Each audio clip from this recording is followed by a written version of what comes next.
I want to talk now about Chapter 21, which is essentially strategic financial planning or forecasting a firm's future needs in terms of financing.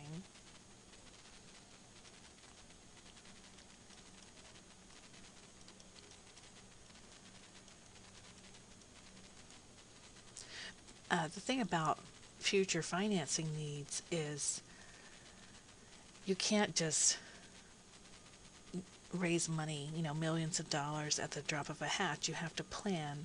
When you decide to issue new bonds, you have to put together the paperwork that the Securities and Exchange Commission requires. You have to file it with the SEC and pay the filing fee, and then the SEC needs at least a month or so to review that information before they give you permission to actually go ahead with the bond issue. So it could take a couple of months from the time you decide you need financing to the time that you're actually ready to sell it.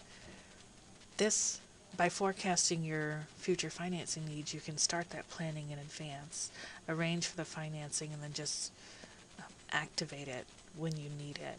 Or you could go to a bank and arrange for a revolving credit loan. I can't think of exactly what they're called. So you can at least have the money there should you actually need to borrow it. Now, your book talks about two methods to forecast future financing needs. The first is what they call the external financing needs, EFN.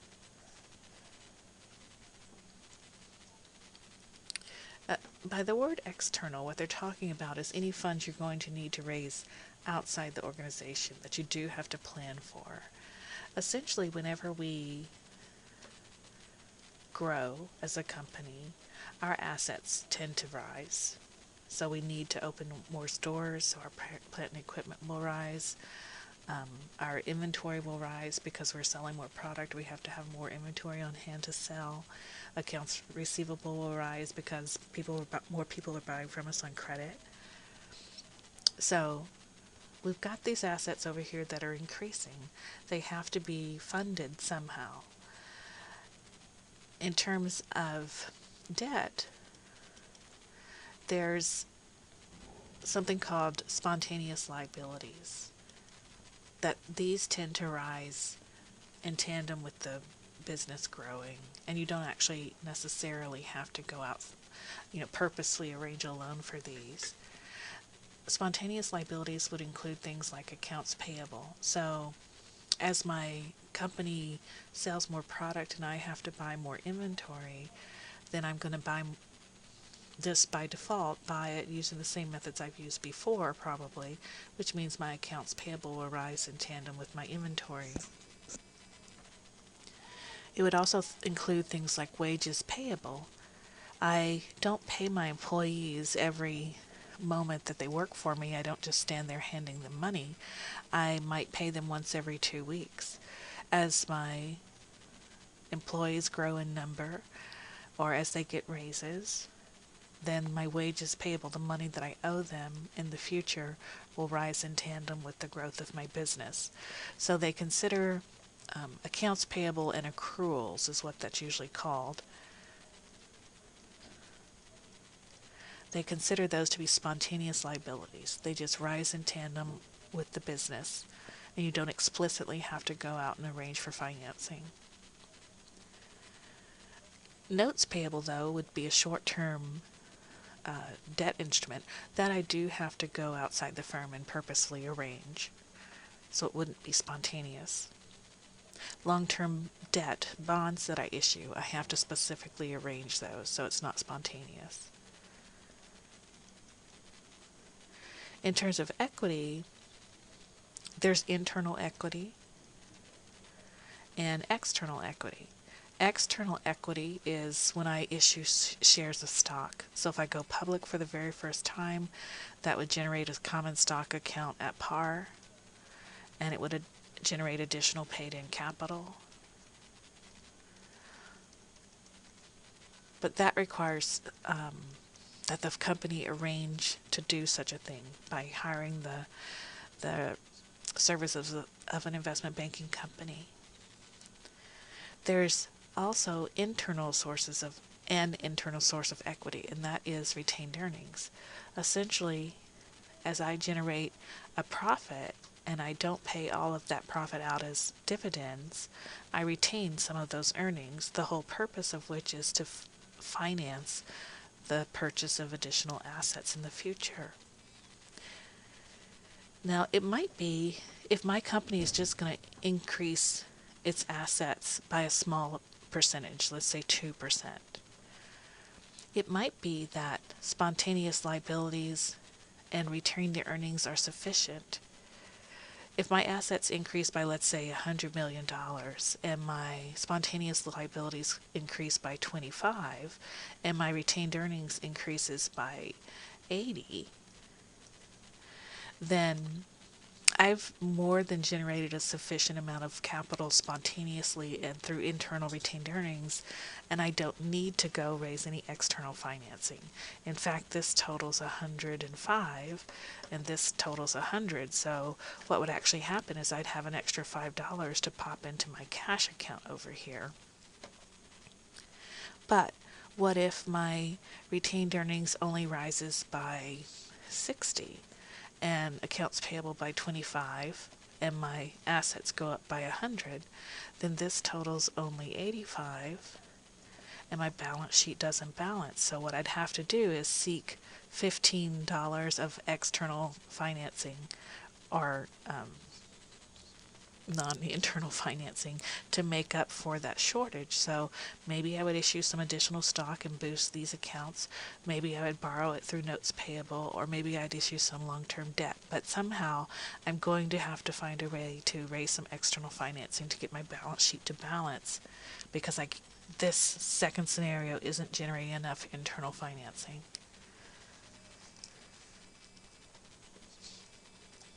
So your book perhaps makes it seem a little harder than it really is. But essentially what the EFN equation does, and this is equation 21.2, I believe. They essentially calculate the increase in assets. They subtract the increase in spontaneous liabilities, and they subtract the increase in retained earnings. If that number is positive, it's basically showing exactly what I showed on that T account a moment before. I've got an increase in assets up here, increase in spontaneous liabilities here, increase in retained earnings here. If I take this, 100, and I subtract this, which let's just pretend totals 85, the difference of 15 means I need to raise $15 of external financing. And the N again stands for needs, external financing needs. So this equation calculates how much I need to raise outside the firm. So I want to apply this equation to a problem, and I've posted the problem on course modules, and it's under weekend number 4. It's MBA 505 additional funds needed is the name of the spreadsheet. So if you go to that spreadsheet and open it and perhaps just,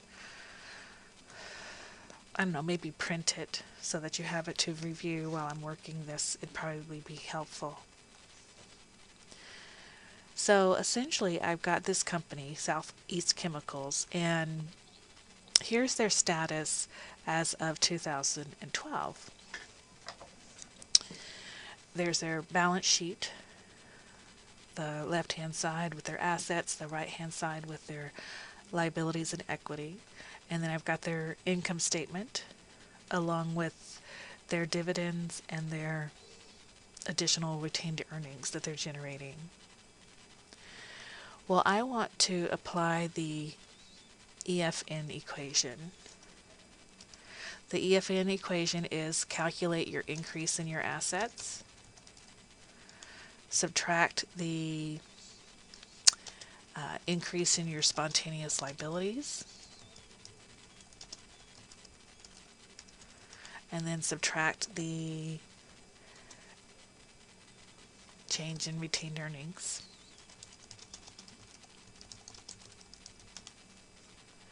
And that would give you your EFN.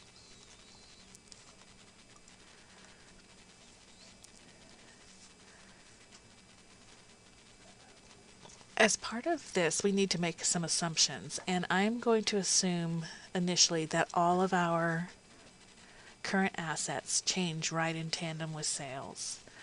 Now, we're predicting sales will grow at a 25% rate. And so if sales grow at 25%, my current assets need to grow at 25%. So to calculate my increase in assets, I can take my current assets of 500 times that 25% growth in sales. So I expect assets to rise by $125. Now the formula shows it in a slightly different way, but you'll get the exact same answer, and I think my way's easier. We also want to subtract the increase in spontaneous liabilities. Well, the only spontaneous liabilities this company has is accounts payable and accruals. We're thinking those will rise by the same rate as sales. So to calculate the increase, I would take the old value times the expected growth rate of 25%. So expect accounts payable and accruals would go up to 125, which is an increase of 25. Now the change in retained earnings is a little bit more complicated, so I'm going to come down here and do it separately. One big assumption that the EFN equation makes is that the profit margin won't change from year to year. Now that's not a particularly good assumption, but nevertheless that's the assumption that equation makes. So what I need to do is calculate my profit margin for 2012. Now technically this is the net profit margin. The formula for profit margin is net income divided by sales. So it basically tells me, well, let's calculate it and I'll tell you what it means. So what I want to do is take the net income for 2012, 50.4, and divide by sales. So I generated $2,000 worth of sales and ended up with $50.4 of income. Essentially that is saying for every dollar that I sold, 2.52 pennies trickled down in the form of net income. So 97.5 pennies were lost somewhere along the way, partly due to variable costs, partly fixed costs, partly interest, partly taxes. So we're going to assume that in 2013, the same profit margin will be generated. So what I need to do is now calculate 2013's sales. Well, I know 2012 sales were 2,000 multiplied by 1 plus that growth rate to estimate 2013 sales. So I think 2013 sales will be 2,500. Now my expected net income for 2013 will be this 2,500 expected sales times the 2.52% net profit margin. So I expect to generate this much in income. Retained earnings will be income minus dividends. So I will pay out dividends of 30%. I'm getting that from just the problem. It says dividends were 30% of my income. So I can take 30% times my expected net income to get my expected dividends. So my retained earnings would be my expected net income minus my dividends. So here is the increase on the left-hand side of my balance sheet.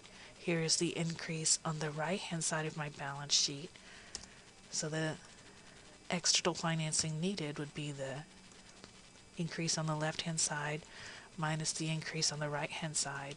So I need $56 in external financing.